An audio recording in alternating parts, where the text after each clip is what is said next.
सांबजै नमः पार्वती राचोटेश्वर महाराज की महालक्ष्मी माता की बसवेश्वर महाराज की सुमकुतोರು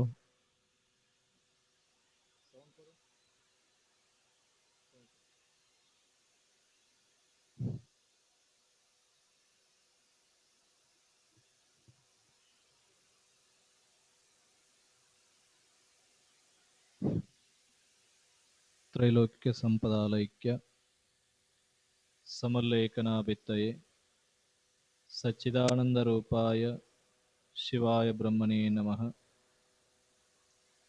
ಹಲವು ಮಾತೇನು ನಿನೊಲಿದು ಪಾದವನಿಟ್ಟ ನೆಲವೇ ಸುಕ್ಷೇತ್ರ ಜಲವೇ ಪಾವನ ತೀರ್ಥ ಸುಲಭ ಶ್ರೀ ಗುರುವೇ ಕೃಪೆಯಾಗ. ಪ್ರಾತಸ್ಮರಣೀಯ ಗುರುದೇವರನ್ನಾರದಲ್ಲಿ ಸ್ಮರಣೆಯನ್ನು ಮಾಡುತ್ತಾ 12ನೇ ಶತಮಾನದ ಎಲ್ಲ ಬಸವಾದಿ ಶಿವಶರಣರನ್ನಾರದಲ್ಲಿ ಸ್ಮರಣೆಯನ್ನು ಮಾಡುತ್ತಾ ಈ ಕ್ಷೇತ್ರದ ಎಲ್ಲ ಕ್ಷೇತ್ರಾದಿ ದೇವತೆಗಳನ್ನಾರದಲ್ಲಿ ಸ್ಮರಣೆಯನ್ನು ಮಾಡುತ್ತಾ ಶ್ರೀಮಠದ ಆರಾಧ್ಯ ಗುರುವರ್ಯರಾಗಿರ್ತಕ್ಕಂತಹ ಭಕ್ತರ ಕಾಮಧೇನು ಕಲ್ಪವೃಕ್ಷವಾಗಿರ್ತಕ್ಕಂತಹ ರಾಚೋಟೇಶ್ವರ ಮಹಾಶಿವಯೋಗಿಗಳನ್ನಾರದಲ್ಲಿ ಸ್ಮರಣೆಯನ್ನು ಮಾಡುತ್ತಾ ಪ್ರತಿ ವರ್ಷದ ಪದ್ಧತಿಯ ಪ್ರಕಾರವಾಗಿ ನಡೆದುಕೊಂಡು ಬರ್ತಿರ್ತಕ್ಕಂತಹ ಒಂದು ತಿಂಗಳ ಶ್ರಾವಣ ಮಾಸದ ಕಾರ್ಯಕ್ರಮದಲ್ಲಿ ಸಂಗೀತ ಸೇವೆಯನ್ನು ಉಣಬಡಿಸಿರ್ತಕ್ಕಂತಹ ಶ್ರೀಮಠದ ಭಜನಾ ಮಂಡಳಿಯವರೇ, ನಿರೂಪಣೆಯನ್ನು ಸಲ್ಲಿಸ್ತಿರ್ತಕ್ಕಂತಹ ನಿರೂಪಣೆಗಾರರೇ, ಇವತ್ತಿನ ದಾಸೋಹ ಸೇವೆಯನ್ನು ನೆರವೇರಿಸ್ಕೊಂಡು ಬರ್ತಿರ್ತಕ್ಕಂತಹ ಗಂಗಪ್ಪ ಮಾಲಾಪುರ ಅವರೇ, ದಾಸೋಹ ಸೇವೆಯಲ್ಲಿ ನಿರತರವಾಗಿ ಸೇವೆಯನ್ನು ಸಲ್ಲಿಸ್ತಿರ್ತಕ್ಕಂಥ ಎಲ್ಲ ಪಾಕ ಪ್ರವೀಣರೇ,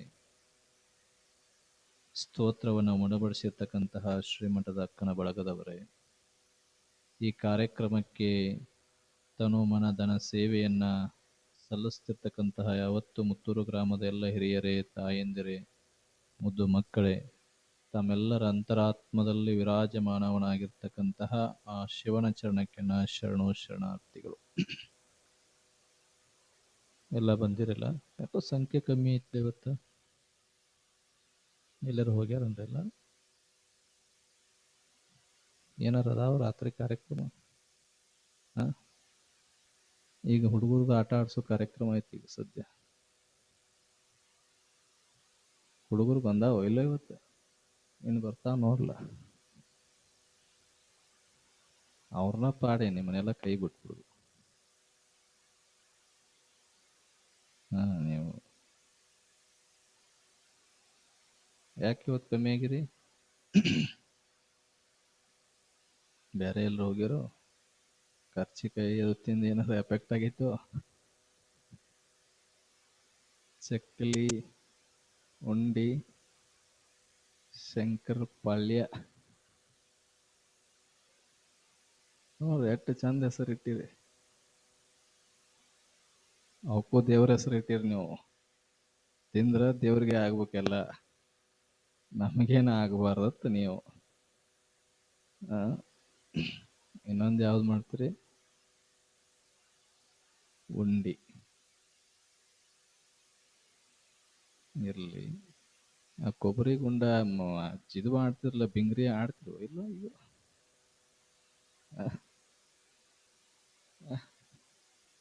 ಕೊಬ್ಬರಿ ತುಟ್ಟಾಗೈತಿ. ನಾನು ನಿನ್ನೆ ಅದನ್ನ ಆಡಿ ತೋರಿಸ್ಬೇಕು ಅನ್ಕೊಂಡು ನಿಮಗ್ ಮರ್ತ ಹೋಗ್ತದ. ಗೊತ್ತೈತಿಲ್ಲ ಅದು? ಆಡಿರು ಇಲ್ಲಿ ಯಾರು? ಆಡಿರಿ. ಈಗ ಕೊಬ್ಬರಿ ನೋಡೋರ ಕಮ್ಮಿ ಆಗ್ಯಾರ. ನಾ ಯಾರನ್ನೋ ಒಬ್ರು ನಿನ್ ಕೇಳಿನಿ, ಏನ್ರಿ ಮತ್ತ ಪಂಚಮಿ ಬಂದೈತಿ, ಮತ್ತ ಭಾಳ ಮಾಡಿರ್ಬೇಕಲ್ಲ ಉಂಡಿ ಚಕ್ಕಲಿ ಅಂತ ನಾವ್ ಅಂದ್ವಿ. ಅವ್ರು ಅಂದ್ರು ಭಾಳ ಸರಳ ಐತ್ರಿ ಮಾಡೋದು, ಏನು ಇಲ್ಲೀಗ ಅಂದ್ರು. ಯಾಕ್ರಿ ಅನ್ನಿ, ಎಲ್ಲ ಜಮಖಂಡ್ಯಾಗ ಸಿಗ್ತಾವ್ರಿ, ಅದ್ರ ರೊಕ್ಕ ಕೊಟ್ಟು ತರೋದು ಅಟ್ಟ ಬಾಕಿ ಉಳ್ದೈತಿ ಅಂದ್ರ ಅವ್ರು. ಒಬ್ಬ ನಿಮ್ಮ ಎಷ್ಟು ಬ್ಯಾಸ್ರ ಆಗೈತೆ ನಿಮಗೆ. ಅವ್ರ ಅಂದ್ರಿ ಬ್ಯಾಸ್ರ ಆಗೈತಿ ಅಂತ ನಾವ್ ಅಂದ್ರೆ ಬ್ಯಾಸ್ರ ಏನ್ರಿಲ್ರಿ, ತಾಬಿಡ್ ತಗೋಬಿಡಂದ್ರ ಅವ್ರು. ಅರ್ಜೆಂಟ್ ಹೋದ್ರ ಆ ಕಡೆಯಿಂದ ಬ್ಯಾಗ ತುಂಬ್ಕೊಂಡ್ ಬರೋದೈತ್ರಿ, ತಿಂಗಳಾಂಗಟ್ಲೆ ಕೂತ್ ಏನ್ ಮಾಡುದಿಲ್ಲ ಅಂತಾರ ಅವ್ರು. ತಾಬುಡ್ ತೊಡ್ ತಗೊಂಡ್ ಬಂದ್ರು, ತಾಬುಡ್ ತೊಡ್ ಅವರು ದವಾಖಾನಿಗೆ ಹೋದ್ರು.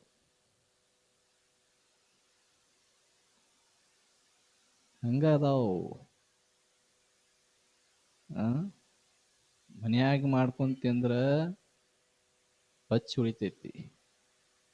ಒಂದ್ ಇಟಕ್ಕ ಬಾಳ ಮಾಡುದು ಬ್ಯಾಸ್ರ ಮಾಡ್ಕೊಂಡ ಹೋಗಿ ಅಂಗಡ್ಯಾಗ ತಂದ ತಿಂದ್ರಿ, ನಿಮಗ್ ಬ್ಯಾಸ್ರಕ್ ಒಂದ್ ತಿಂಗಳಾದ್ರೂ ಹೋಗಂಗೆ ಇಲ್ಲ. ಹಂಗದಾವು ಇವತ್ತಿನ ಕಾಲಮಾನಗಳು. ಅದಕ್ಕೆ ಮನುಷ್ಯ ಆರೋಗ್ಯಪೂರ್ಣವಾಗಿರ್ತಕ್ಕಂಥ ಆಹಾರಗಳನ್ನ ಸ್ವೀಕಾರ ಮಾಡೋದು ಬಹಳ ಮುಖ್ಯವಾಗಿರ್ತಕ್ಕಂತಹ ಕರ್ತವ್ಯ. ನಮಗೂ ಬಿಡವಾದ ಒಂದು 15 ದಿವಸ ತಿಂಗಳಾತ್ ಮಗನ ಕೆಮ್ಮು. ಮಾತಾಡುವಾಗ ಏನು ಇರಂಗಿಲ್ಲ, ಮಾತಾಡಿ ಎದ್ದು ಹೋಗಂಟ್ರೆ ಚಲೋ ಆಕೈತಿ.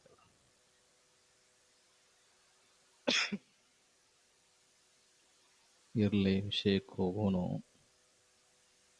ಯಾವ ವಿಷಯದೊಳಗಿದ್ದೀವ್ರಿ ನಿನ್ನೆ ನಾವೆಲ್ಲ?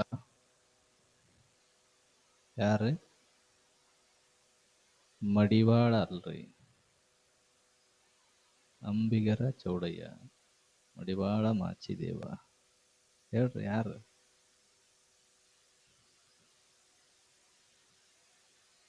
ಕನ್ಫ್ಯೂಸ್ ಮಾಡ್ಕೋಬ್ಯಾಡ್ರಿ. ಮಡಿವಾಳ ಮಾಚಿದೇವ ಕಲ್ಯಾಣದ ಎಲ್ಲ ಶರಣರ, ಸಂತರ, ಸತ್ಪುರುಷರ, ಮಹಾತ್ಮರ ವಸ್ತ್ರಗಳನ್ನ ಮಡಿಮಾಡಿ ತಂದು ಕೊಡುವ ಕಾಯಕ. ಎಂಥ ಭಕ್ತಿವಂತ, ಎಷ್ಟು ನಿಷ್ಠುರವಾದಿಯಾಗಿದ್ದ. ಅವನ ನಿಷ್ಠುರಕ್ಕೆ ಎಷ್ಟು ಪರೀಕ್ಷೆಗಳು ಬಂದವು, ಎಷ್ಟು ಜನ ಕಾಡಿದರು, ಏನೆಲ್ಲ ಹಿಂಸೆಗಳನ್ನ ಕೊಟ್ಟರೂ ಕೂಡ ಅವೆಲ್ಲವನ್ನು ಸಹಿಸಿಕೊಂಡ ಮಾಚಿದೇವ ನಿಜ ಶರಣನಾದ. ರಾಜನ ಶಬಾಷಿಗಿರಿಯನ್ನ ಪಡಿತಕ್ಕಂಥವನಾದ. ಬಸವಣ್ಣನಿಗೆ ಅಚ್ಚುಮೆಚ್ಚನಾದ. ಎನ್ನ ತನ ಶುದ್ಧ ಮಾಡಿದಾತ ಮಾಚಿದೇವ ಅಂದ ಬಸವಣ್ಣ. ಎನ್ನ ಮನಶುದ್ಧ ಮಾಡಿದಾತ ಮಾಚಿದೇವ. ಎನ್ನ ಅಂತರಂಗವನ್ನ ಶುದ್ಧ ಮಾಡಿದಾತ ಮಾಚಿದೇವ. ನನ್ನ ಬದುಕಿಗೆ ಬಹಳಷ್ಟು ಆದರ್ಶ ಸ್ಫೂರ್ತವಾಗಿ ಬದುಕಿದಾತ ಮಾಚಿದೇವ ಅಂತ ಬಸವಣ್ಣ ಹೊಗಳುತ್ತಾನ. ಬಸವಣ್ಣನ ಬಾಯಿಂದ ಅಷ್ಟೊಂದು ಪ್ರೀತಿಯ ಮಾತುಗಳು ಬರಬೇಕಾಗಿತ್ತು ಅಂದ್ರ ಸುಮ್ಮನೆ ಬರೋದಿಲ್ಲ. ಯಾರಾದ್ರೂ ನಿಮ್ಮನ್ನ ಪ್ರೀತಿ ಮಾಡ್ತಾರ, ಯಾರಾದ್ರೂ ನಿಮ್ಮನ್ನ ಕಾಳಜಿ ಮಾಡ್ತಾರ, ಯಾರಾದ್ರೂ ನಿಮ್ಮ ಮಾತುಗಳನ್ನ ಕೇಳ್ತಾರ, ನಿಮ್ಮ ಬಗ್ಗೆ ಒಂದೆರಡು ಪ್ರೀತಿಯ ಮಾತುಗಳನ್ನ ಆಡ್ತಾರ ಅಂದ್ರ ಅದು ಸುಲಭದ ಮಾತಲ್ಲ, ಸುಲಭದ ಮಾತಲ್ಲ. ಅದು ಹೃದಯ ತುಂಬಿ ಬರ್ತಕ್ಕಂಥದ್ದಾಗ್ತದ. ಸುಮ್ಮ ಬಾಯಿಂದ ಮಾತಾಡೋದು ಬ್ಯಾರೆ, ಮನಸ್ಸಿನಿಂದ ಮಾತಾಡೋದು ಬ್ಯಾರೆ. ಬಾಯಿಂದ ಬರುವ ಮಾತುಗಳು ಕ್ಷಣಿಕವಾಗಿ ಉಳಿತಾವ, ಆದ್ರ ಹೃದಯ ತುಂಬಿ ಬರುವಂತಹ ನುತ್ತುಗಳು ಆಗ್ತವ, ಮುತ್ತುಗಳು ಆಗ್ತವ. ಯಾವಾಗ್ಲೂ ಹೃದಯ ಪೂರ್ವಕವಾಗಿ ಬಸವಣ್ಣ ಮಾಚಿದೇವನನ್ನ ಹೊಗಳಲಿಕ್ಕೆ ಪ್ರಾರಂಭ ಮಾಡಿದ. ನಾ ಅಂಗೈಯ ಒಳಗ ಬೆಣ್ಣೆಯನ್ನ ಇಟ್ಟುಕೊಂಡು ಏನೆಲ್ಲಲ್ಲಾದ್ರೂ ಕೂಡ ಹುಡುಕಿದಿನಲ್ಲ. ಮಡಿವಾಳ ಕೇವಲ ಬಟ್ಟೆಯನ್ನ ಮಡಿ ಮಾಡಲಿಲ್ಲ, ಕಲ್ಯಾಣದಲ್ಲಿರ್ತಕ್ಕಂತಹ ಎಲ್ಲ ಶರಣರ ಮನಸ್ಸನ್ನ ಮಡಿ ಮಾಡಿದ್ದ. ಎಲ್ಲರ ಮನಸ್ಸಿನೊಳಗಿರತಕ್ಕಂತಹ ಕಲ್ಮಶ ವಿಷಯಗಳನ್ನ ಸ್ವಚ್ಛಗೆ ತಿಕ್ಕಿದ್ದ. ಎಲ್ಲರ ಅಂತಃಕರಣವು ಕೂಡ ವಸ್ತ್ರದ ಹಾಗೆ ಶುದ್ಧವಾಗಿ ಹೊಳಿಲಿಕ್ಕೆ ಪ್ರಾರಂಭ ಮಾಡಿತ್ತು. ಎಲ್ಲ ಕಲ್ಯಾಣದ ಎಲ್ಲ ಶರಣರು ಕೂಡ ಮಡಿವಾಳನನ್ನ ಹೊಗಳಲಿಕ್ಕೆ ಪ್ರಾರಂಭ ಮಾಡಿದ್ರು, ಅಪ್ಪಿಕೊಳ್ಳಲಿಕ್ಕೆ ಪ್ರಾರಂಭ ಮಾಡಿದ್ರು. ಮಡಿವಾಳ ಕೇವಲ ತನ್ನ ಕಾಯಕವನ್ನ ಮಾತ್ರ ಮಾಡಲಿಲ್ಲ, ಕಾಯಕದ ಜೊತೆಗೆ ಬಸವಣ್ಣನ ಮಹಾಮನಿಯ ಅನುಭವ ಮಂಟಪದ ಉಸ್ತುವಾರಿಯನ್ನ ವಹಿಸಿಕೊಂಡಿದ್ದ. ವಚನಕಾರನಾದ, ಹಲವಾರು ವಚನಗಳನ್ನ ಬರಿತಕ್ಕಂಥವನಾಗ್ತಾನ. ವಚನದ ಮೂಲಕವಾಗಿ ಯಾರು ಶರಣರನ್ನ ನಿಂದನೆಯನ್ನ ಮಾಡ್ತಾರ, ದೇವರನ್ನ ಯಾರು ನಿಂದನೆಯನ್ನ ಮಾಡ್ತಾರ, ಮಹಾತ್ಮರನ್ನ ಯಾರು ನಿಂದನೆಯನ್ನ ಮಾಡ್ತಾರ, ಅವರೆಲ್ಲರಿಗೂ ಕೂಡ ಕೇವಲ ವಚನಗಳ ಮೂಲಕವಾಗಿ ಉತ್ತರವನ್ನ ಕೊಡ್ತಕ್ಕಂತಹ ಮಹಾಶಿವಯೋಗಿ ಆಗಿದ್ದ. ಬಿಜ್ಜಳ ಶರಣಾಗತನಾದ, ಕೊಂಡಿ ಮಂಚನ್ನ ಮಾತ್ರ ಬಿಡಲಿಲ್ಲ.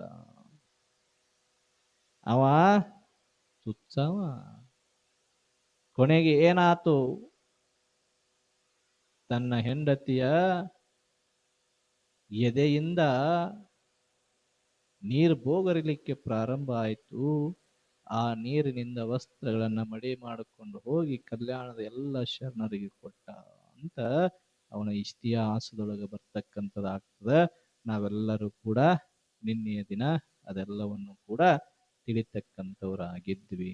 ಅಲ್ಲಿಂದ ಮಡಿವಾಳ ಮಾಚಿದೇವನ ಕಾಯಕ ಸಂಪೂರ್ಣವಾಗಿ ಕಲ್ಯಾಣದೊಳಗೆ ತೊಡಗಿಸ್ಕೊಳ್ತಕ್ಕಂಥವನಾಗ್ತಾನ. ಕಲ್ಯಾಣದ ಕ್ರಾಂತಿ ಆಗುವಾಗ ಬಹಳ ಮುಖ್ಯವಾದ ಪಾತ್ರಗಳನ್ನ 4 ಜನ ಶರಣರು ವಹಿಸ್ಕೊಳ್ತಕ್ಕಂಥವ್ರಾಗ್ತಾರ.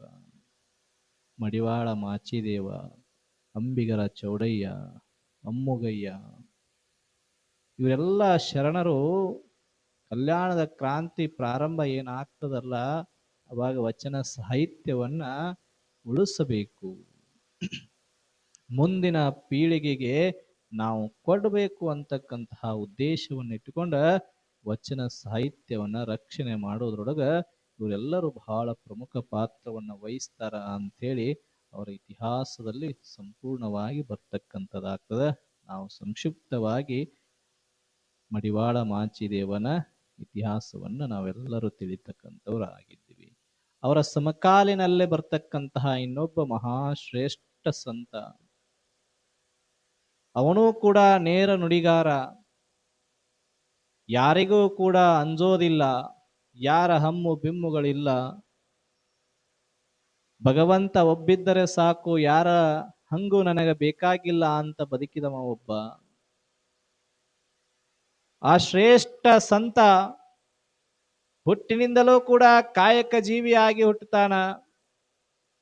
ತಂದೆ ತಾಯಿಗಳು ಯಾವ ಕಾಯಕದಲ್ಲಿ ನಿರತರಾಗಿದ್ದರಲ್ಲ, ಅದ ಕಾಯಕವನ್ನ ಅವನೂ ಕೂಡ ನಿರತರವಾಗಿ ಮಾಡ್ಕೊಂಡು ಬರ್ತಕ್ಕಂಥವನಾಗ್ತಾನ. ಶ್ರೇಷ್ಠವಾಗಿರ್ತಕ್ಕಂತಹ ಉದರದೊಳಗ ಜನ್ಮವನ್ನ ತಾಳ್ತಾನ. ವಿರೂಪಾಕ್ಷಯ್ಯ ಮತ್ತು ತಾಯಿ ಪಂಪಾದೇವಿ ಅಂತಕ್ಕಂತಹ ಈ ಇಬ್ಬರ ದಂಪತಿಗಳ ಉದರದಲ್ಲಿ ಜನ್ಮವನ್ನ ತಾಳಿ ಬರ್ತಕ್ಕಂಥವ ಯಾರಪ್ಪ ಅಂದ್ರ ಅವನೇ ಅಂಬಿಗರ ಚೌಡಯ್ಯ.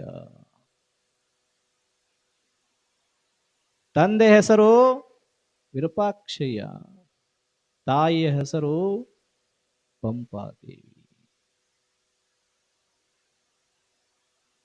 ಇವನ ಕಾಲಘಟ್ಟ 1160 ಆಸುಪಾಸು ಅಂತ ಇತಿಹಾಸ ಹೇಳ್ತದ. ಸುಮಾರು 330 ವಚನಗಳನ್ನ ತನ್ನ ಸ್ವಂತ ಅಂಕಿತ ನಾಮವನ್ನ ಇಟ್ಟುಕೊಂಡೇ ಬರ್ದಂತವನಾಗಿದ್ದಾನ. ನಾವೆಲ್ಲ ನೋಡ್ತೀವಿ, ಬಹಳಷ್ಟು ಜನ ಶರಣರು ಅಂಕಿತ ನಾಮಗಳನ್ನ ದೇವರ ಹೆಸರನ್ನ ಕೊಟ್ರು. ಬಸವಣ್ಣ ಕೂಡಲ ಸಂಗಮ ದೇವ ಅಂತ ಕೊಟ್ಟ, ಅಕ್ಕ ಮಹಾದೇವಿ ಚನ್ನ ಮಲ್ಲಿಕಾರ್ಜುನ ಅಂತ ಕೊಟ್ರು. ಆದ್ರ ಈ ಸಂತ, ಈ ಶರಣ ಏನು ಮಾಡಿದಪ್ಪ ಅಂದ್ರ, ಯಾರ ಹಂಗು ನನಗೆ ಅವಶ್ಯಕತೆ ಇಲ್ಲ, ಯಾರ ಹಂಗಿನೊಳಗೂ ಬದುಕುವ ಅವಶ್ಯಕತೆ ನನಗಿಲ್ಲ. ನಾನ್ಯಾಕೆ ನನ್ನ ವಚನಕ್ಕೆ ಇನ್ನೊಬ್ಬರ ಅಂಕಿತ ನಾಮವನ್ನ ಇಡಲಿ? ನನ್ನ ವಚನಗಳಿಗೆ ನಾನೇ ಅಂಕಿತ ನಾಮ ಇಟ್ಕೊಳ್ತೀನಿ, ನನ್ನ ಹೆಸರನ್ನೇ ನಾ ಅಂಕಿತ ನಾಮವಾಗಿ ಇಟ್ಕೊಳ್ತೀನಿ ಅಂತ ದಿಟ್ಟವಾಗಿರ್ತಕ್ಕಂತಹ ಹೆಜ್ಜೆಯನ್ನು ಇಟ್ಟುಕೊಂಡು ಬಂದಂತಹ ಕಾಯಕ ಯೋಗಿ ಆಗಿರ್ತಕ್ಕಂಥ ಯಾರಪ್ಪ ಅಂದ್ರ ಅಂಬಿಗರ ಚೌಡಯ್ಯ ಅಂತ ಹೇಳ್ಕೊಂಡು ಬರ್ತಾರೆ. ತಂದೆ ತಾಯಿಗಳ ಕುಲ ಕಸಬು ಏನಾಗಿತ್ತಪ್ಪ ಅಂದ್ರ ನಾವಿಕರಾಗಿದ್ದರು. ಈಗ ನಿಮಗದಲ್ಲ ಕೃಷ್ಣಾ ನದಿ ಒಳಗ ಈ ದಂಡಿಂದ ಆ ದಂಡಿಗೆ, ಆ ದಂಡಿಯಿಂದ ಈ ದಂಡಿಗೆ ದಡ ತಲುಪಿಸುವಂತಹ ಕೆಲಸ. ತಂದೆ ತಾಯಿಗಳು ಈ ಕೆಲಸವನ್ನ, ಈ ಕಾಯಕವನ್ನ ನಿರಂತರವಾಗಿ ನಡೆಸ್ಕೊಂಡು ಬರ್ತಕ್ಕಂಥವ್ರು ಆಗ್ತಿದ್ರು. ಅವರು ಮಾಡುವ ಕಾಯಕವನ್ನ ಮಗ ನೋಡ್ತಾ ಇದ್ದ. ತಂದೆ ತಾಯಿಗಳು ಹೇಳ್ತಿದ್ರು, ತಮ್ಮ ನಮ್ಮ ಕುಲ ಕಸಬದ ಇದು, ನಾವೆಷ್ಟೇ ದೊಡ್ಡವರಾದ್ರೂ ಶ್ರೀಮಂತರಾದ್ರೂ ಕೂಡ ನಮ್ಮ ಕುಲ ಕಸಬನ್ನ ನಾವು ಬಿಡಬಾರದು. ಅದು ಭಗವಂತ ನಮಗ ಕೊಟ್ಟಿರ್ತಕ್ಕಂತಹ ಶ್ರೇಷ್ಠ ಕಾಯಕ. ಸಿರಿ ಮಧ್ಯಾಹ್ನದ ಬಿಸಿಲಿದ್ದಂಗ, ಇದು ಶಾಶ್ವತವಾಗಿರೋದಿಲ್ಲ, ಬರ್ತದ ಹೋಗ್ತದ, ಇದು ಶಾಶ್ವತ ಅಲ್ಲ. ತಂದೆ ತಾಯಿಗಳು ಮಗನಿಗೆ ಉಪದೇಶ ಮಾಡ್ತಿದ್ರು, ನೀ ಹಿಂಗ ಬದುಕಬೇಕು, ನೀ ಕಾಯಕ ಮಾಡಬೇಕು, ನೀ ದೊಡ್ಡ ವಿದ್ಯಾವಂತನಾಗು, ಜ್ಞಾನಿಯಾಗು, ಏನಾದರ ಆಗು, ಆದ ಮ್ಯಾಗೂ ಕೂಡ ನಿನ್ನ ಕಾಯಕ ನೀ ಬಿಡಬಾರದು. ನಿನ್ನ ಕಾಯಕ ನೀ ಬಿಟ್ಟಿ ಅಂದ್ರೆ ನಿನ್ನ ಬದುಕಿಗೆ ಅಪಮಾನ ಅದ. ಜನ ಅಂತಾರ, ನೋಡಪ್ಪ ಇವಂಗ ₹4 ಬಂದು ತನ್ನ ಕೆಲಸನ ಬಿಟ್ಟಾನು, ತನ್ನ ಕುಲ ಕಸಬನ್ನೇ ಬಿಟ್ಟಾನು ಅಂತ ಜನ ಮಾತಾಡ್ತಾರ. ನೀ ದೊಡ್ಡವನಾದ ಮ್ಯಾಗ, ನೀ ವಿದ್ಯಾವಂತನಾದ್ರೂ ಕೂಡ, ಬುದ್ಧಿವಂತನಾದ್ರೂ ಕೂಡ, ಏನಾದ್ರೂ ಕೂಡ ನಿನ್ನ ಕಾಯಕ ವೃತ್ತಿಯನ್ನ ನೀ ಬಿಡಬೇಡ ಅಂತ ತಂದೆ ತಾಯಿಗಳು ಮಗನನ್ನ ಕುದುರ್ಸ್ಕೊಂಡು ಉಪದೇಶವನ್ನ ಮಾಡ್ತಾರ. ಯಾಕಂದ್ರ ಅದು ನಮ್ಮ ಬದುಕಿಗೆ ಆಧಾರ ಅದ, ಅದು ನಮ್ಮ ಹೊಟ್ಟೆಯನ್ನ ತುಂಬಿಸಕ್ಕಂತದ. ನಾವು ಅದನ್ನ ಬಿಟ್ಟಿವಿ ಅಂದ್ರೆ ಹೆಂಗ ಆಗ್ತದ? ಕೆಲವೊಂದಿಷ್ಟು ಜನ ಅದಾರ ಕಾಯಕವನ್ನ ಮಾಡೋದ ಬಿಟ್ಟಾರ. ಯಾಕ? ಸಿರಿ ಸಂಪತ್ತು ಬಂದು ಬಿಟ್ಟದಲ್ಲ.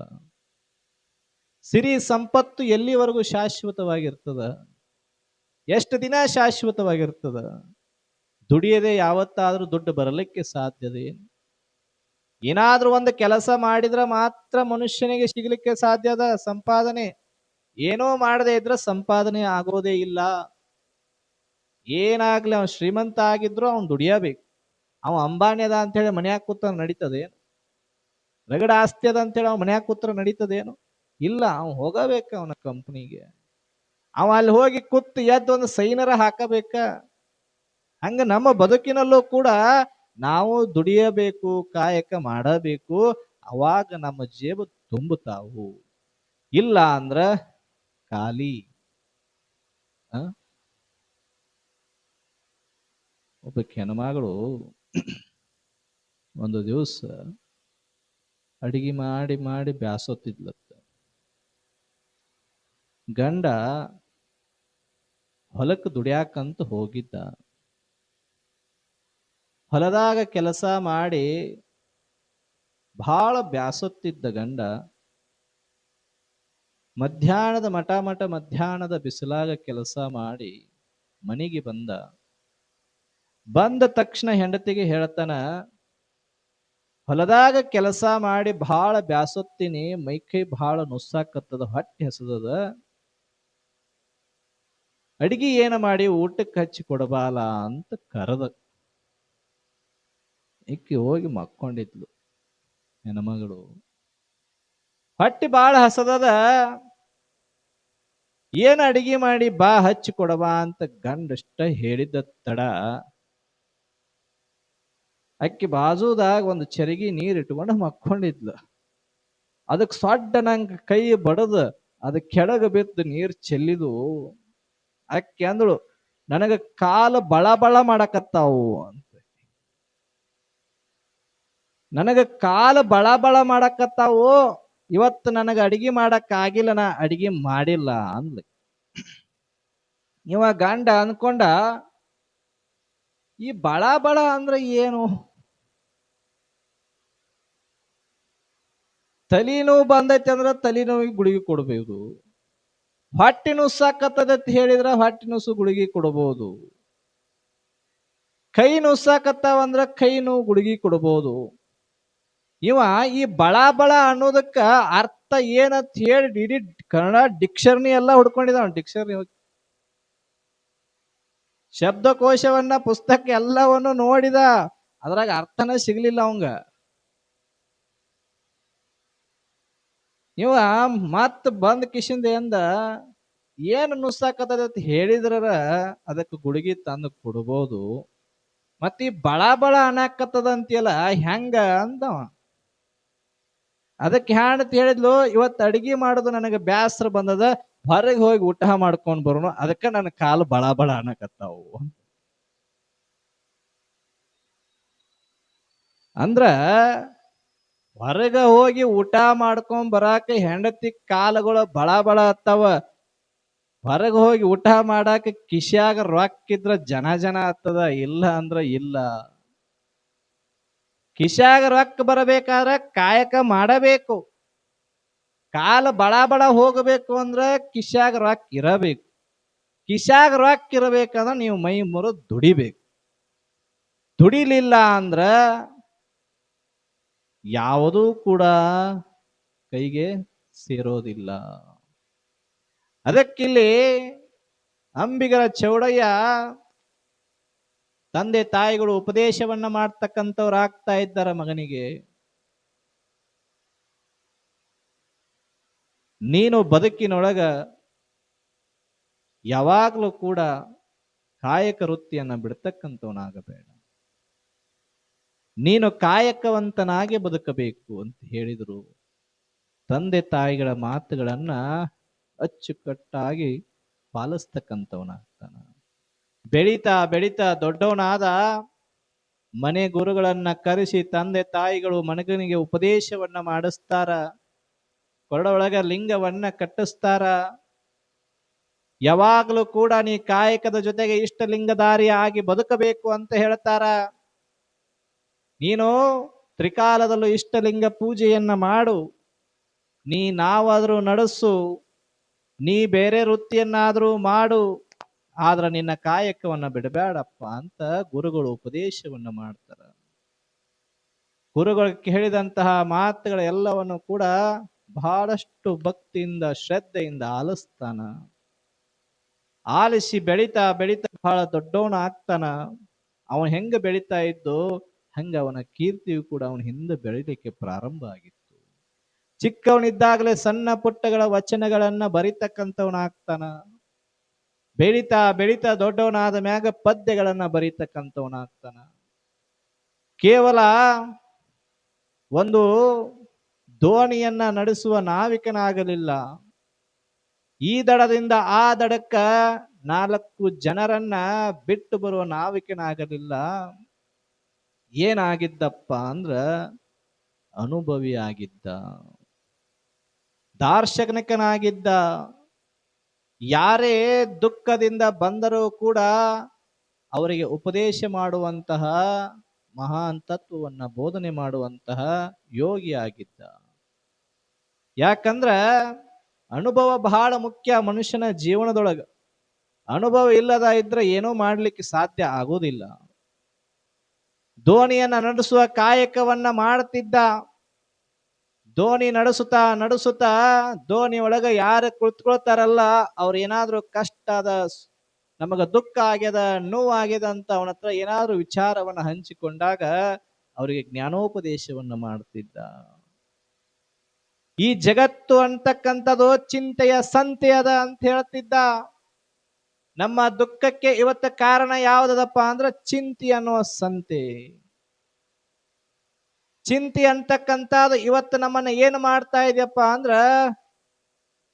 ಹೊರಗಿರೋ ಬೆಂಕಿ ದೇಹವನ್ನ ಸುಡ್ತದ, ಆದ್ರ ಒಳಗಿರುವಂತಹ ಚಿಂತೆ ನಮ್ಮನ್ನ ಸುಡ್ತದ.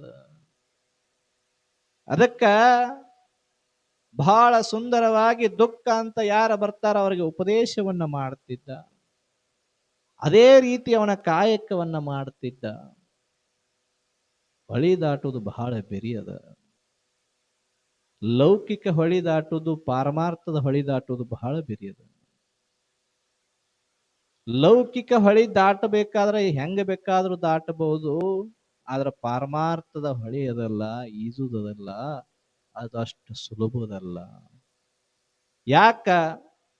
ಇಲ್ಲಿ ಮ್ಯಾಗಿಂದ ಬಿದ್ರಿ ಅಂದ್ರ ಅದೆಲ್ಲರೂ ಹೋಗಿ ನಿಮ್ಮನ್ನ ನಿಂದ್ರಿಸ್ತದ. ಇದು ಲೌಕಿಕ. ಆದ್ರ ಪಾರಮಾರ್ಥ ಹಂಗಲ್ಲ. ಇದಕ್ಕ ನೀವು ಹಿಂಗ ಹೋಗಬೇಕು. ಯಾವುದಕ್ಕ? ನಿಮ್ಮನ್ನ ಯಾವ ಆಕ್ರಮಣವನ್ನ ಮಾಡ್ಕೊಳ್ತಕ್ಕಂಥವು ಅದಾವಲ್ಲ ಅದರ ವಿರುದ್ಧವಾಗಿ ಈಜಬೇಕಾಗ್ತದ. ಭವಸಾಗರವನ್ನೇ ದಾಟಬೇಕಾಗ್ತದ. ಅಂಬಿಗರ ಚೌಡಯ್ಯ ಹೇಳ್ತಿದ್ದ. ನೀವು ನಿಮ್ಮ ಬದುಕಿನೊಳಗ ಈ ಸಂಸಾರ ಅಂತಕ್ಕಂತಹ ಜಂಜಡದೊಳಗ ನೀವೆಲ್ಲರೂ ಕೂಡ ಸಿಲುಕಿಕೊಂಡಿದ್ದೀರಾ. ಆದ್ರ ಈ ಸಿಲುಕಿಕೊಂಡಿರ್ತಕ್ಕಂತಹ ಬಂಧನವನ್ನ ಬಿಡಿಸೋದು ಬಹಳ ಸುಲಭದ ಕೆಲಸ ಅದ. ಆದ್ರ ತಿಳಿಬೇಕಾಗ್ಯದ, ಅಷ್ಟ ತಿಳಿಬೇಕಾಗ್ಯದ. ಹೊಳೆಯನ್ನ ದಾಟ್ಲಿಕ್ಕೆ ಹೇಗೆ ನೀವು ಒಂದು ವಸ್ತ್ರವನ್ನ, ಒಂದು ಆಯುಧವನ್ನ ಹಿಡ್ಕೊಂಡಿರೋ ಹಂಗ ಈ ಭವಸಾಗರ ಅಂತಕ್ಕಂಥದನ್ನ ದಾಟ್ಲಿಕ್ಕೆ ಗುರು ಅಂತಕ್ಕಂತಹ ಆಯುಧವನ್ನ ನೀವು ಹಿಡ್ಕೊಂಡ್ರಿ ಅಂದ್ರ ಈ ಭವಸಾಗರದಿಂದ ನೀವು ಮುಕ್ತರಾಗ್ತೀರಿ ಅಂತ ಹೇಳಿ ಬಂದವರಿಗೆ ಉಪದೇಶವನ್ನ ಮಾಡ್ತಿದ್ದ. ಬಹಳ ಶ್ರದ್ಧೆಯಿಂದ ಬದುಕನ್ನ ನಡೆಸ್ತಕ್ಕಂಥವನಾಗ್ತಿದ್ದ. ಊರೊಳಗಿದ್ದ ಅವನಿಗೆ ಊರೊಳಗಿದ್ದ ಮನಸ್ಸಿಗೆ ಸಮಾಧಾನ ಅನ್ನಿಸ್ಲಿಲ್ಲ. ನನ್ನ ಬದುಕು ಇಲ್ಲಿತ್ತು ಅಂದ್ರೆ ಮತ್ತೆ ನಾನೂ ಕೂಡ ಈ ಭವಬಂಧನದೊಳಗೆ ಬೀಳುತ್ತನು. ತಂದೆ ತಾಯಿಗಳು ನನಗ ಬದುಕುವ ರೀತಿಯನ್ನ ಕಲಿಸಿಕೊಟ್ಟಿದ್ದಾರ. ಬದುಕನ್ನ ಯಾವ ರೀತಿ ಬದುಕಬೇಕು ಅಂತ ಹೇಳಿಕೊಟ್ಟಿದ್ದಾರ. ಇನ್ನ ಮ್ಯಾಗ ನಾ ಏನಾದ್ರೂ ಒಂದಿಷ್ಟು ಸಾಧನೆಯನ್ನ ಮಾಡಬೇಕು. ನನ್ನ ಬದುಕು ಕೇವಲ ಇಲ್ಲಿ ಬಿದ್ದು ಹೋಗಬಾರದು ಅಂತ ತಿಳ್ಕೊಂಡ ಎಲ್ಲಿಗೆ ಹೋಗ್ತಾನ ಅಂದ್ರ ಕಲ್ಯಾಣಕ್ಕ ಹೋಗ್ತಾನ. ಮಡಿವಾಳ ಅಲ್ರಿ, ಅಂಬಿಗರ ಚೌಡಯ್ಯ. ನಾ ಹೇಳ್ದಂಗ ನೀವು ಹ್ಞೂ ಅನ್ರಿ. ಅಂಬಿಗರ ಚೌಡಯ್ಯ ಎಲ್ಲಿ ಹೋಗ್ತಾನ? ತನ್ನ ಸ್ವಗ್ರಾಮವನ್ನ ಬಿಟ್ಟ ಅಂದ್ರ ಕಲ್ಯಾಣಕ್ಕೆ ಹೋಗ್ತಾನ. ಕಲ್ಯಾಣಕದೊಳಗ ಅಲ್ಲಮ ಪ್ರಭು ಚನ್ನ ಬಸವಣ್ಣ ಹಲವಾರು ಎಲ್ಲ ಶರಣರು ಅನುಭವ ಮಂಟಪದೊಳಗ ವಿಚಾರ ಚಿಂತನೆಯನ್ನ ಮಾಡ್ತಾ ಕುಳಿತಿರ್ತಾರ.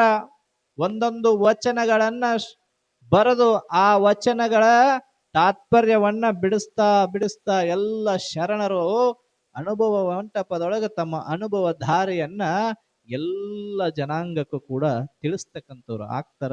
ಆ ಸಂದರ್ಭಕ್ಕ ಇವ ಹೋಗ್ತಾನ ಶರಣ. ಅಂಬಿಗರ ಚೌಡಯ್ಯ ಹೋಗ್ತಾನ. ಹೋಗಿ ಎಲ್ಲ ಶರಣರಿಗೂ ಕೂಡ ಶರಣು ಶರಣಾರ್ಥಿ ಅಂದಾಗ ಅಲ್ಲಮ ಪ್ರಭು ಎದ್ದು ನಿಂತುಕೊಂಡು ಶರಣು ಶರಣಾರ್ಥಿ. ಶರಣ ಯಾರು ನೀನು ಅಂತ ಕೇಳಿದ ಅಲ್ಲಮ. ಕೇಳಿದಾಗ ನಾ ಇಂಥವರಿ, ನಾನು ಅಂಬಿಗರ ಚೌಡಯ್ಯ ಅಂತ ನನ್ನ ಹೆಸರು. ನನ್ನ ಕಾಯಕ ದೋಣಿಯ ನಡೆಸುವ ಕಾಯಕ. ನಾನು ಅಂಬಿಗೆಯ ಕುಲದಲ್ಲಿ ಜನ್ಮ ತಾಳಿ ಬಂದಿದ್ದೇನೆ. ಆದ್ರೆ ನನ್ನ ಬದುಕನ್ನ ನಾನು ಕಲ್ಯಾಣದೊಳಗೆ ಸಮರ್ಪಣೆ ಮಾಡಿಕೊಳ್ಬೇಕು, ಕಾಯಕ ಇಲ್ಲೇ ಮಾಡಬೇಕು ಅಂತ ಬಂದಿದ್ದೇನೆ ಅಂದಾಗ ಅಲ್ಲಮ ಪ್ರಭು ಹೇಳ್ತಾನ, ಮೊದಲ ಈ ಪ್ರದೇಶ ಬರಡು ಪ್ರದೇಶ ಅದ. ಇಲ್ಲಿ ಯಾವ ಹೊಳೆಯೂ ಕೂಡ ಹರಿಯೋದಿಲ್ಲ, ಯಾವ ನದಿಯೂ ಕೂಡ ಹರಿಯೋದಿಲ್ಲ. ನೀ ಹೆಂಗ ದೋಣಿಯನ್ನ ನಡೆಸಿ ನಿನ್ನ ಕಾಯಕವನ್ನ ಮಾಡ್ತಿ ಅಂತ ಅಲ್ಲಮ ಪ್ರಭು ಕೇಳತ್ತಾನ. ಅವಾಗ ಹೇಳ್ತಾನ ಅಂಬಿಗರ ಚೌಡಯ್ಯ, ಖಾಲಿಯಾಗಿ ಬತ್ತಿ ಹೋಗುವ ನದಿಯೊಳಗ ನಾ ದೋಣಿಯನ್ನ ನಡೆಸುವಾತನಲ್ಲ. ನೋಡ್ರಿ, ಖಾಲಿಯಾಗಿ ಬತ್ತಿ ಹೋಗುವ ನದಿ ಒಳಗೆ ನಾನು ದೋಣಿಯನ್ನ ನಡೆಸಲಾರ. ಈ ಭವಸಾಗರ ಅಂತಕ್ಕಂತಹ ಬದುಕಿನೊಳಗ ನಾ ದೋಣಿಯನ್ನ ನಡೆಸಬಲ್ಲೆ ಅಂತ ಹೇಳ್ತಾನವ. ಈ ಬದುಕು ಅಂತಕ್ಕಂತಹದ್ದು ಒಂದು ಸಾಗರ ಇದ್ದಾಗ, ಒಂದು ನದಿ ಇದ್ದಂಗ ಇದು ಬದುಕು ಅಂದ್ರ ಇದು ಖಾಲಿ ಆಗುದಿಲ್ಲ ಯಾವತ್ತೂ ಕೂಡ. ಇದು ಯಾವಾಗಲೂ ಕೂಡ ಶಾಶ್ವತವಾಗಿ ಹರಿತಕ್ಕಂತಹ ನದಿ ಅದ. ನಾನು ಈ ನದಿ ಒಳಗ ನನ್ನ ದೋಣಿಯನ್ನ ನಾ ನಡೆಸ್ತೀನಿ ಅಂತ ಹೇಳ್ತಾನೆ. ಅಂದ್ರೆ ಇದ್ರ ತಾತ್ಪರ್ಯ ಏನಪ್ಪಾ ಅಂದ್ರ, ಕೇವಲ ನದಿ ಒಳಗ ನಾ ದೋಣಿ ಇಟ್ಟು ಆ ಕಡೆಯಿಂದ 4 ಜನ ತಂದು ಈ ಕಡೆ 4 ಜನ ತಂದು ಬಿಡುದು ನನ್ನ ಕಾಯಕ ಅಲ್ಲ. ಇಷ್ಟು ದಿವಸ ನಾ ಆ ಕಾಯಕ ಮಾಡ್ಕೊಂಡು ಬಂದೀನಿ. ಇನ್ನ ಮೇಲೆ ನಾ ಏನು ಮಾಡಬೇಕಾಗ್ಯದಪ್ಪ ಅಂದ್ರ, ನನ್ನ ಒಳಗಿರ್ತಕ್ಕಂತಹ ಭವಸಾಗರ ಅನ್ನುವ ನದಿ ಏನದಲ್ಲ, ಈ ನದಿ ಒಳಗ ನಾನು ನನ್ನನ್ನ ಸಮರ್ಪಣೆಯನ್ನ ಮಾಡಿಕೊಂಡು ಈ ಸಂಸಾರ ಅನ್ನುವ ಭವಬಂಧನದಿಂದ, ಹುಟ್ಟು ಸಾವು ಅಂತಕ್ಕಂತಹ ಬಂಧನದಿಂದ ಇದೆಲ್ಲವನ್ನು ಕೂಡ ಆ ದೋಣಿ ಒಳಗ ಹಾಕಿ ಈ ಭವಸಾಗರವನ್ನ ದಾಟಬಲ್ಲಂತಹ ದೋಣಿಯನ್ನ ನಾ ನಡೆಸಬೇಕಂತ ನಿಮ್ಮ ಹತ್ಯಕ್ಕೆ ಬಂದೀನಿ ಅಂತ ಕೇಳುತ್ತಾನ. ಆ ದೋಣಿ ಒಳಗ ಇವೆಲ್ಲವನ್ನು ಹಾಕಿಬಿಟ್ಟು ಈ ದಡದಿಂದ ನಾ ಆ ದಡಕ್ಕೆ ಹೋಗಬೇಕಾಗ್ಯದ. ಅದಕ್ಕೆ ನಿಮ್ಮ ಸಲಹೆ ಬೇಕು, ನಿಮ್ಮ ಸಹಕಾರ ಬೇಕು, ನಿಮ್ಮ ಉಪದೇಶ ಬೇಕು ನನಗ ಅಂತ ಅಂಬಿಗರ ಚೌಡಯ್ಯ ಅಲ್ಲಮ ಪ್ರಭುವನ್ನ ಕೇಳಿದಾಗ ಅಲ್ಲಮ ಪ್ರಭು ಬಹಳ ಸಂತೋಷ ಆಗ್ತದೆ, ಬಹಳ ಸಂತೋಷ. ನಿನ್ನಂತಹ ಒಬ್ಬ ಶ್ರೇಷ್ಠವಾಗಿರ್ತಕ್ಕಂತಹ ಶರಣನನ್ನ ನಾ ಇವತ್ತು ನೋಡಿದ್ದು ನನಗ ಪಾವನ ಆಯ್ತು ಅಂತ ಅಲ್ಲಮ ಪ್ರಭು ಹೇಳಿದಾಗ ಅಂಬಿಗರ ಚೌಡಂಗೆ ಬಹಳ ಸಂತೋಷ ಆಯ್ತು. ಅದ ಕ್ಷಣಾರ್ಧದೊಳಗ ಅಲ್ಲಮ ಹೇಳ್ತಾನ, ಈ ಎಲ್ಲ ಗಣಗಳನ್ನ ನೋಡಿ ನಿನಗೆ ಏನು ಅನಿಸಾಕತ್ತದ ಹೇಳು ಅಂತ ಕೇಳಿದ. 770 ಅಮರಗಣಗಳಲ್ಲಿ ಶ್ರೇಷ್ಠವಾಗಿರ್ತಕ್ಕಂತಹ ನಿಜ ಶರಣ ಅಂತ ಅನಿಸಿಕೊಂಡಿರ್ತಕ್ಕಂತಹ ಏಕೈಕ ಶರಣ ಯಾರಾದ್ರೂ ಇದ್ರ ಅದು ಅಂಬಿಗರ ಚೌಡಯ್ಯ ಅಂತನ ಹೇಳ್ತದ ಇತಿಹಾಸ. ಅಂತಹ ಅಂಬಿಗರ ಚೌಡಯ್ಯನಿಗೆ ಅಲ್ಲಮ ಪ್ರಶ್ನೆ ಮಾಡಿದ, ಈ ಎಲ್ಲ ಸಮೂಹವನ್ನ ನೋಡಿ ನಿನಗೆ ಏನ್ ಅನ್ಸಕತ್ತದ ಹೇಳು ಅಂದ. ಹೇಳು ಅಂದಾಗ ಅಲ್ಲಮ ಪ್ರಭುಗಳ ಮುಂದ ಹೇಳ್ತಾನ ಅಂಬಿಗರ ಚೌಡಯ್ಯ ಒಂದು ವಚನವನ್ನ ಬರೆದು ಹೇಳ್ತಾನ, ಬಹಳ ಸುಂದರ. ಎಲ್ಲರನ್ನು ನೋಡಿದ, ಎಲ್ಲರ ಮುಖಗಳು ಹೆಂಗಿದ್ದುಪ್ಪ ಅಂದ್ರ ಒಣಗಿದ ಕೊತ್ತಂಬರಿ ಆದಂಗಾಗಿತ್ತು. ಹಸಿ ಕೊತ್ತಂಬರಿ ಇತ್ತಂದ್ರ ಬಹಳ ಚಂದ ಚಂದ ಲಕ ಲಕ ಅಂತಿರ್ತಾವ, ಕುಲು ಕುಲು ಕುಲು ಅಂತಿರ್ತಾವ. ಈ ಒಣ ಕೊತ್ತಂಬರಿ ಹೆಂಗಿರ್ತದ ಅಂದ್ರೆ ಹಿಂಗ್ ಜೋತ್ ಬಿಟ್ಕೊಂಡ್ ಕೂತಿರ್ತ.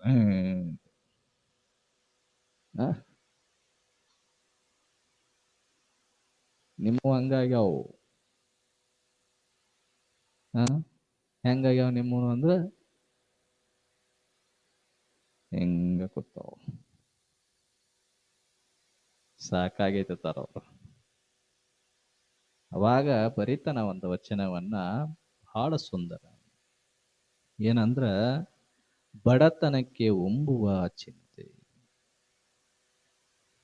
ಉಣಲಾರದೆ ಉಡುವ ಚಿಂತೆ, ಉಡಲಾರದೆ ಇಡುವ ಚಿಂತೆ, ಇಡಲಾರದೆ ಹೆಂಡರ ಚಿಂತೆ, ಹೆಂಡರಾದರೆ ಮಕ್ಕಳ ಚಿಂತೆ, ಮಕ್ಕಳಾದರೆ ಬದುಕಿನ ಚಿಂತೆ.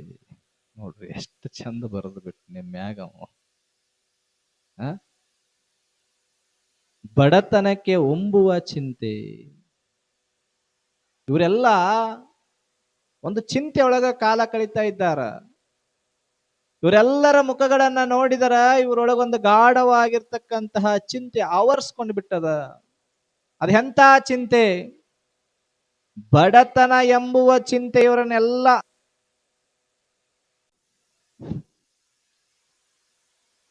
ಬಡತನಕ್ಕೆ ಉಂಬುವ ಚಿಂತೆ, ಉಣಲಾರದೆ ಇಡುವ ಚಿಂತೆ, ಇಡಲಾರದೆ ಬದುಕಿನ ಚಿಂತೆ. ಮನುಷ್ಯನಿಗೆ ಈ ಚಿಂತೆ ಅನ್ನೋದನ್ನ ಹೆಂಗ ಸ್ವೀಕಾರ ಮಾಡಿಬಿಟ್ಟಾದನಪ್ಪ ಅಂದ್ರ, ನಾನು ಬಹಳ ಬಡವಾದನು, ನನ್ನ ಕೈಯಿಂದ ಏನನ್ನೂ ಕೂಡ ಮಾಡ್ಲಿಕ್ಕೆ ಸಾಧ್ಯ ಆಗೋದಿಲ್ಲ ಅನ್ನೋ ಚಿಂತೆ ಒಳಗ ಕೂತು ಕೊರಗಿ ಕೊರಗಿ ಕೊರಗಿ ಕೊರಗಿ ಸಾಯಕತ್ತಾನ. ಮತ್ತ ಬಡತನ ಐತಿ, ಬಡತನ ಹೋಗಬೇಕಾದ್ರೆ ಏನು ಮಾಡಬೇಕು? ಕಾಯಕವನ್ನು ಮಾಡಬೇಕು ಅಂತ ಹೇಳ್ತಾನವ. ಬಡತನ ನಿವಾರಣೆ ಆಗಬೇಕಾಗಿ ಚಿಂತೆ ಮನುಷ್ಯನನ್ನ ಏನು ಮಾಡ್ತದಪ್ಪ ಅಂದ್ರ ಕಟ್ಟಿಗ್ಯಾನ ಹುಳ ಇದ್ದಂಗಂತ ಚಿಂತೆ ಅನ್ನೋದು. ಕಟ್ಟಿಗೆ ಮ್ಯಾಗ ಬಹಳ ಚಂದ ಕಾಣಿಸ್ತದ, ಆದ್ರೆ ಈ ಚಿಂತೆ ಅನ್ನೋ ಹುಳ ಕಟ್ಟಿಗೆ ಒಳಗ ಹೋಗಿತ್ತು ಅಂದ್ರ ಕೊರದ ಕೊರದ ಕೊರದ ಕೊರದ ಒಳಗೆಲ್ಲ ಟೊಳ್ಳು ಮಾಡಿಬಿಡ್ತದ. ಒಳಗಿರೋದೆಲ್ಲವನ್ನು ಕೂಡ ತಿಂದು ಹಾಕಿಬಿಟ್ಟಿರ್ತದ.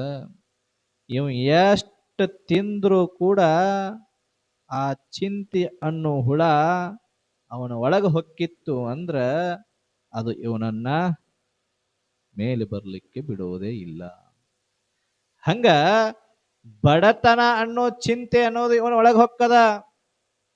ಆದ್ರ ಆ ಬಡತನ ನಿವಾರಣೆ ಮಾಡಿಕೊಳ್ಳಲಿಕ್ಕೆ ಏನು ಮಾಡಬೇಕು? ಕಾಯಕ ಮಾಡಬೇಕು ಅನ್ನೋ ಚಿಂತೆ ಇವನೊಳಗೆ ಹೋಗಬಾರದು.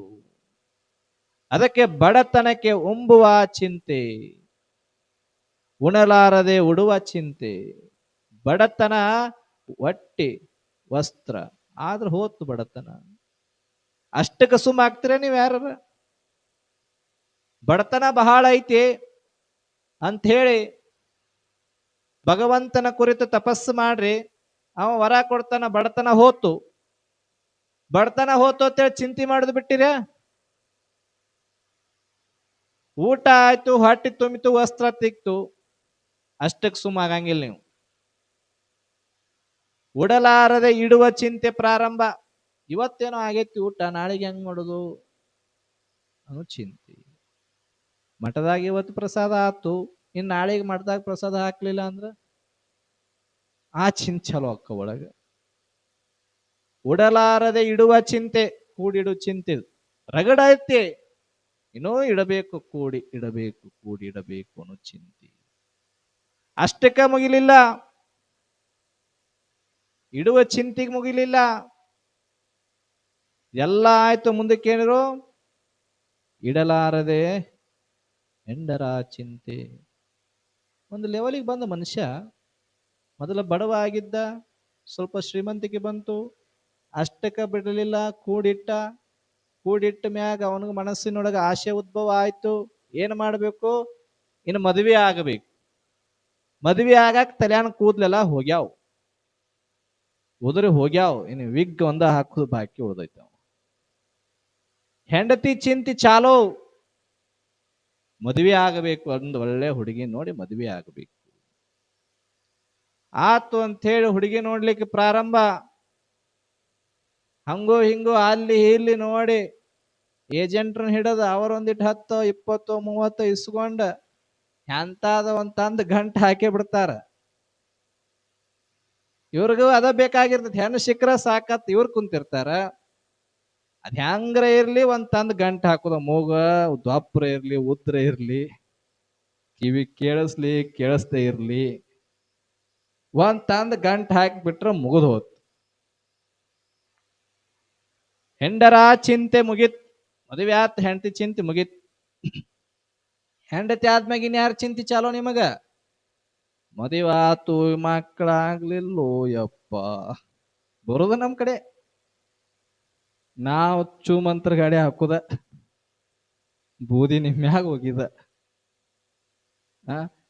10 ವರ್ಷ ಆಗೈತಿ ಅಜ್ಜ ಮದುವೆಯಾಗಿ, ಇನ್ನು ಮಕ್ಕಳಾಗಿಲ್ಲ. ಊರಾಣ ದೇವ್ರಿಗೆಲ್ಲ ಹರಕೆ ಹೊತ್ಕೊಂಡ ಆತು, ಎಲ್ಲಾ ದವಾಖಾನಿಗಳು ಮುಗುದು. ಏನ್ ಹೇಳ್ಯಾರು? ಎಲ್ಲಾ ನಾರ್ಮಲ್. ಚಾಲೋ ಆದ್ರಿ ನೋಡ್ರಿ. ಎಲ್ಲಿದ್ದಾವ ಚಿಂತೆ ಅನ್ನೋದು? ಎಲ್ಲಿಂದ ಪ್ರಾರಂಭ ಆಯ್ತು?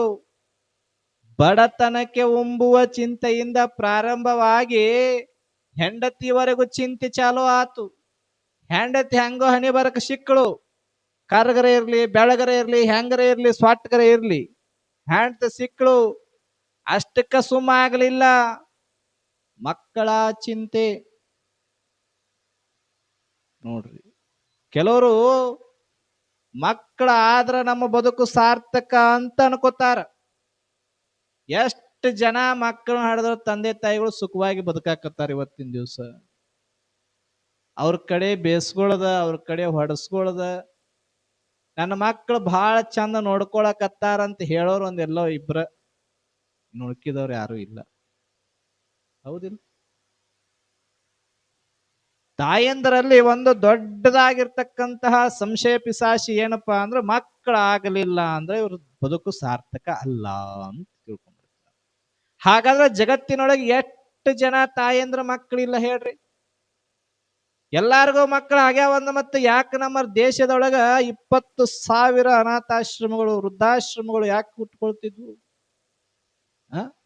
ತಂದೆ ತಾಯಿಗಳನ್ನ ಮಕ್ಕಳು ಸರಿಯಾಗಿ ಸಾಕಿದ್ರೆ 20,000 ವೃದ್ಧಾಶ್ರಮಗಳು ಇವತ್ತು ನಮ್ಮ ದೇಶದೊಳಗೆ ತಲೆ ಎತ್ತಿ ನಿಂತ್ಕೊಳ್ಳಕ್ಕೆ ಸಾಧ್ಯ ಆಗ್ತೈತಿ? ಇಲ್ಲ. ನಾವು ತಿಳ್ಕೊಳ್ಬೇಕು, ಕೇವಲ ನಮ್ಮ ಗರ್ಭದಿಂದ ಜನ್ಮ ತಾಳಿ ಬಂದಂತಹ ಮಕ್ಕಳೇ ನಮ್ಮ ಮಕ್ಕಳು ಅಂತಲ್ಲ.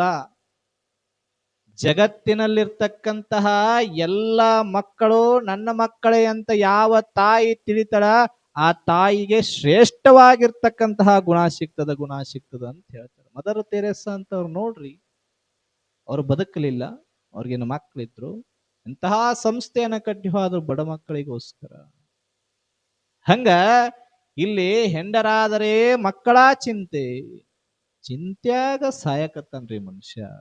ಎಲ್ಲಾರಿಗೂ ಒಂದೊಂದ್ ತರ ಚಿಂತೆದಾವು. MLA ಚಿಂತೆದಾವು, MP ಚಿಂತೆದಾವು, ರಾಷ್ಟ್ರಪತಿಗಳಿಗೂ ಚಿಂತೆದಾವು, ಮೋದಿಗೂ ಚಿಂತೆ ಐತಿ, ನಮಗೂ ಚಿಂತೆ ಐತಿ, ನಿಮಗೂ ಚಿಂತೆ ಐತಿ. ನಮಗೊಂಥರ ಚಿಂತಿ, ನಿಮಗೂ ಒಂಥರ ಚಿಂತಿನ. ನಿಮಗ ಕಬ್ಬು ಈ ವರ್ಷ ಬೆಳೀತದೋ ಹೊಳಿ ಬಂದದೋ ಇಲ್ಲ ಅನ್ನೋದು ನಿಮಗ ಚಿಂತಿ. ಸಂಜೆ ಮುಂದೆ ಎಮ್ಮಿ ಹಾಲು ಹಿಂಡಾಕ್ ಕೂತ್ರಿ ಅಂದ್ರೆ ಇವತ್ತು 7 ಲೀಟರ್ ಹಿಂಡ್ತದೋ ಇಲ್ಲ 8 ಲೀಟರ್ ಹಿಡ್ತದೋ, ಮೊನ್ನೆ 9 ಲೀಟರ್ ಹಿಂಡೈತಿ, ಇವತ್ತು 8 ಹಿಂಡ್ತದೋ ಅನ್ನೋದು ನಿಮಗ ಚಿಂತಿ. ಈ ಚಿಂತೆ ಅನ್ನೋದ್ರೊಳಗ ಮನುಷ್ಯ ಚಿತೆಯತ್ತ ಹೋಗ್ತಾ ಇದ್ದಾನ. ಈ ಚಿಂತೆಯಿಂದ ಒಂದಿಷ್ಟು ನೀನು ದೂರ ಬರಬೇಕಾಗಿತ್ತು ಅಂದ್ರೆ ಭಗವಂತನ ಚಿಂತನೆಯನ್ನ ಮಾಡುವಂತ ಶರಣರು ಹೇಳ್ತಾರ. ಅದಕ್ಕೇನ್ ಹೇಳಿದ್ರು? ಮಕ್ಕಳಾದರೆ ಬದುಕಿನ ಚಿಂತೆ. ನೋಡ್ರಿ, ಮಕ್ಕಳು ಹಂಗು ಹಿಂಗು ಯಾಟೋ ದೇವರಿಗೆ ಹರಕೆ ಹೊತ್ಕೊಂಡು ಏನೋ ಎಲ್ಲೋ ಹೋಗಿ ಮಂತ್ರ ಗಿಂತ್ರ ಮಾಡಿಸ್ಕೊಂಡು ರೈತ ಗೀತ ಕಟ್ಟಿಸ್ಕೊಂಡು ಒಂದಿಟ್ಟ ಪ್ರಸಾದ ಒಗಸ್ಕೊಂಡು ಏನೋ ಆತ್, ಒಟ್ಟಲ್ಲಿ ಭಗವಂತನ ಅನುಗ್ರಹ ಆತ್. ಭಗವಂತನ ಅನುಗ್ರಹ ಆತ್, ಒಂದು ಹುಟ್ಟೈತೆ ಅಂತ ತಿಳ್ಕೊಂಡ್ ಬಿಡ್ರಿ. ಅಷ್ಟಕ್ಕೆ ಸುಮ್ಮನಾದ್ರೆ ಏನ್ ಅಂತೇಳಿ ಯಾರು ಸುಮ್ಮನೆ ನಿರಾಳ ಆದ್ವಿ, ಯಾವ್ದೋ ಬ್ಯಾಡಪ್ಪ ಆರಾಮ್ ಇದ್ಬಿಡು ಊಟ ಮಾಡ್ಕೊಂಡಂತ ಇದ್ಬಿಡ್ತೀರ? ಮುಗ್ಯಾಂಗೆ ಇಲ್ಲ. ಅಲ್ಲಿಂದ ಚಾಲು ಆದವು ನೋಡ್ರಿ, ಅಲ್ಲಿಂದ ಚಾಲೋನ ಡೈಪರ್ ತರದು ಹಿಡ್ಕೊಂಡು ಚಾಲೋ ಆತ್ ಸಂಸಾರದ ಜಂಜಡ. ಅಲ್ಲಿಂದ ಹೇಳಿದ್ರು ಮಕ್ಕಳಾದರೆ ಬದುಕಿನ ಚಿಂತೆ. ನಂದ್ ಹೆಂಗೋ ಮುಗಿದು ಹೋಯ್ತು ಬದುಕು, ಇನ್ನ ನನ್ನ ಮಕ್ಕಳಿಗೆ ನಾ ಏನಾರ ಮಾಡಿಡ್ಬೇಕಲ್ಲ ಅಂತ ಸಾಯೋ ವಯಸ್ಸಿನಾಗ ಪ್ರಾರಂಭ ದುಡಿಯಾಕ. ಮಕ್ಕಳಿಗೋಸ್ಕರ ಕೂಡಿಡುದು,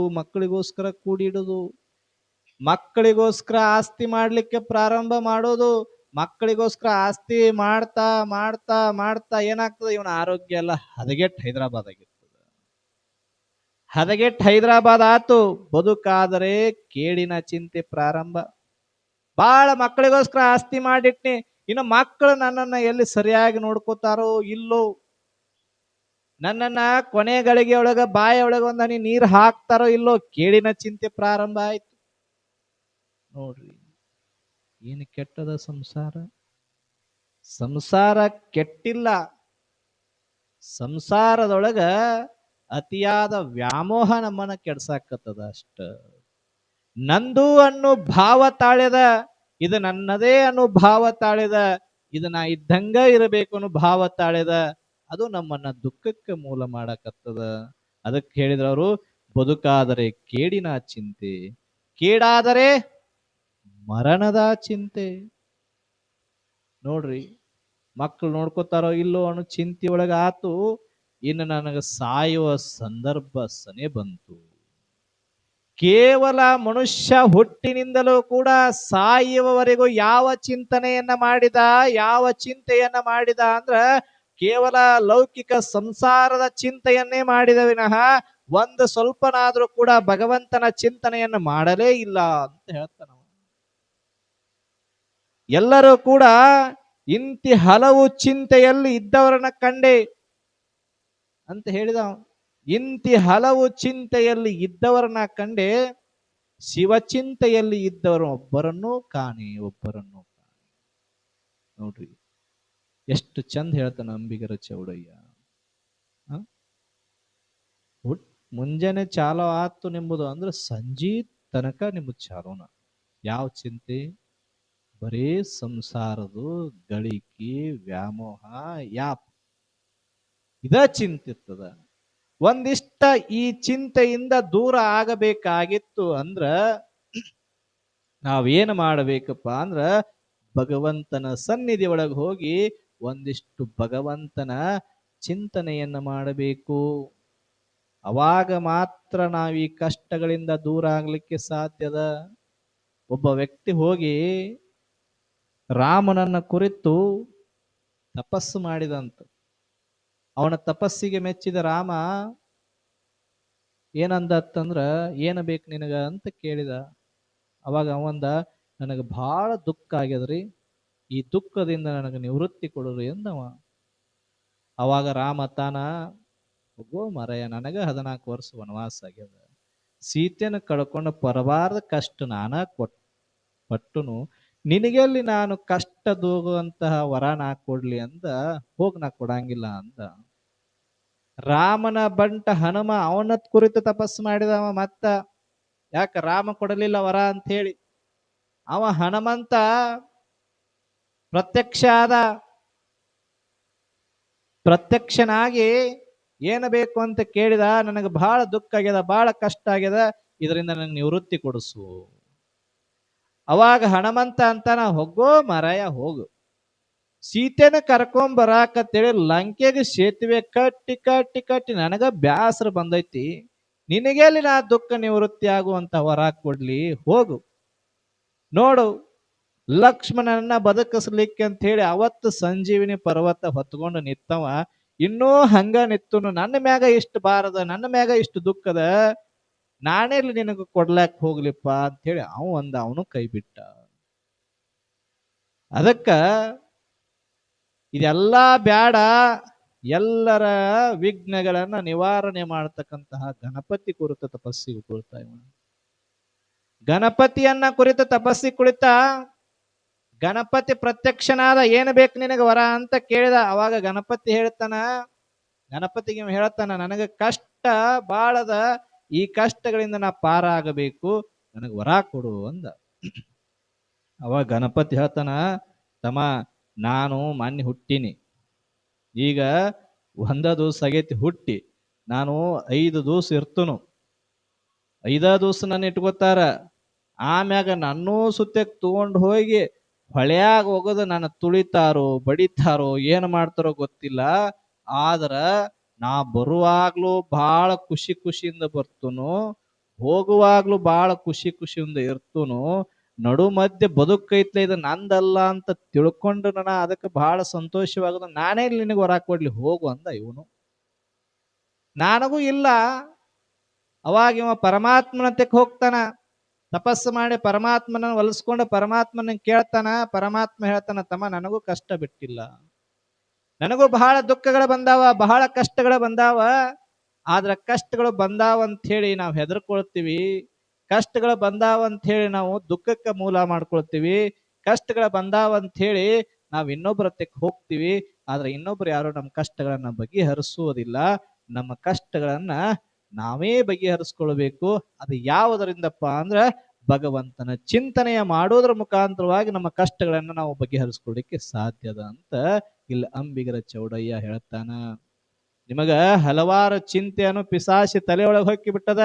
ಅದು ಹೋಗಬೇಕಾಗಿತ್ತು ಅಂದ್ರ ಕಲ್ಯಾಣದೊಳಗೆ ಎಲ್ಲ ಶರಣರು ಕೂಡ ಸತ್ಸಂಗವನ್ನ ಹೆಂಗ ಮಾಡಿದ್ರಲ್ಲ, ಹಂಗ ನಮ್ಮೊಳಗಿರ್ತಕ್ಕಂತಹ ಎಲ್ಲ ಚಿಂತನೆಗಳು ಹೋಗಬೇಕು, ಚಿಂತೆ ಹೋಗಬೇಕು, ಚಿಂತನೆ ಬರಬೇಕಾಗಿತ್ತು ಅಂದ್ರ ಸತ್ಸಂಗದಲ್ಲಿ ಭಾಗಿಯಾದಾಗ ಮಾತ್ರ ಅವೆಲ್ಲ ಹೋಗ್ಲಿಕ್ಕೆ ಸಾಧ್ಯ ಆಗ್ತದ ಅಂತ ಹೇಳಿ ಇಲ್ಲಿ ಅಂಬಿಗರ ಚೌಡಯ್ಯ ಹೇಳ್ಕೊಂಡು ಬರ್ತಕ್ಕಂಥವನಾಗ್ತಾನ.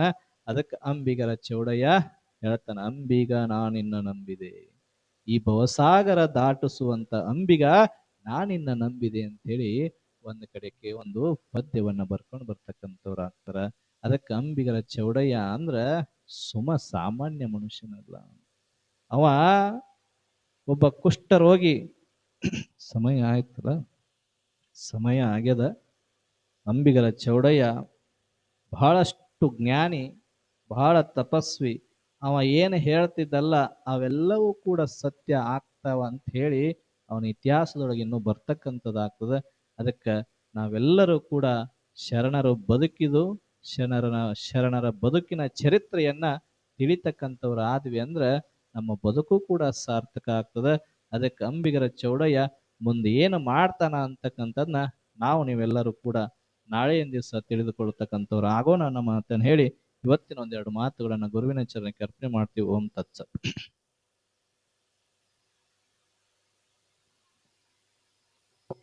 ಇಲ್ಲಿಯವರೆಗೆ ಉಪದೇಶಾಮೃತವನ್ನ ನೀಡಿದಂತಹ ಪೂಜ್ಯರ ಪಾದಗಳಿಗೆ ನಮಸ್ಕಾರವನ್ನ ಸಲ್ಲಿಸುತ್ತಾ, ಇವತ್ತಿನ ಪ್ರಸಾದ ಸೇವೆಯನ್ನ ಸಲ್ಲಿಸಿರುವಂತಹ ಸದ್ಭಕ್ತರು ಗಂಗಪ್ಪ ಬಸಬ್ ಮಾಲಾಪುರ್, ಈ ಶರಣರು ಬಂದು ಪೂಜ್ಯರಿಂದ ಆಶೀರ್ವಾದವನ್ನು ಪಡೆಯಬೇಕೆಂದು ತಮ್ಮಲ್ಲಿ ವಿನಂತಿ.